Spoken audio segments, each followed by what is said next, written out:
The Knight is the new killer for Dead by Daylight and is set to be released on the 22nd of November. But is he any good? And are there any strategies that I can use when he comes out? Let me answer those questions. First, let's consider the Knight's power. It's a big wall of text, but all you really need to know is that the Knight has 3 guards: the Carnifex, the Assassin, and the Jailer. Each of these interacts slightly differently. The Carnifex is the Smasher and interacts with pallets, doors, generators, at a faster rate when compared to the other 2 guards. This guard can be used to catch out survivors in loops, as instead of using a perk like Dissolution, you can simply spawn a Carnifex and destroy the pallet mid-chase, sort of like Spirit Fury, but in your kit. Next is the Assassin, who is the best for chases. Not only does the Assassin move at a faster rate than the other 2, but if it lands an attack on the survivor, they go into the deep wound effect. Consider this guy as a baby legion, but into your kit. And finally, you have the Jailer, the guard which everyone has been talking about. Not only does this guard have a larger detection range, but it also lasts for longer on its guard route. I'm going to show this in a future video, and I'll mention the strategy later on in the video. More on that in a moment. All of these guards come in the same sequence, but with certain yellow add-ons, you can choose to have a guard 2 times in a row, which allows the Knight to have certain playstyles. And it's my belief that after the release of the Knight,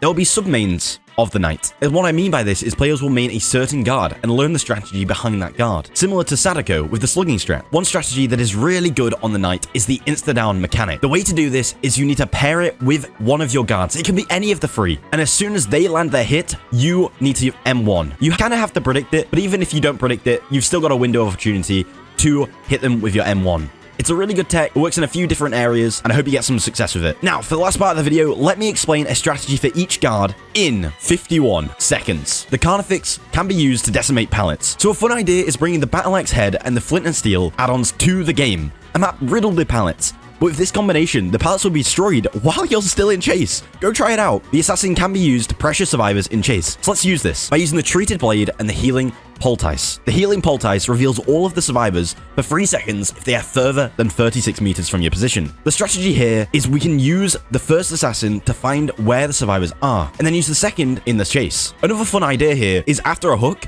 run into a corner, use your Assassin, and Dead Man's will be procced on any gens being worked on. And finally, the Jailer. I have a video upcoming on this strategy, but essentially the idea is the same as the previous 2. You would bring the lightweight Greaves and the Cold Steel Manacles to constantly patrol Hex Totems, preventing survivors from interacting with them without you knowing. Go give my example a watch, and then go give it a try. Overall, those are my first impressions on different strategies with each of the guards. I'm sure on release we'll learn a lot more than this, and when we do, I'll work to get a tips and tricks video out like it did with Wesker. Thank you for watching, and peace.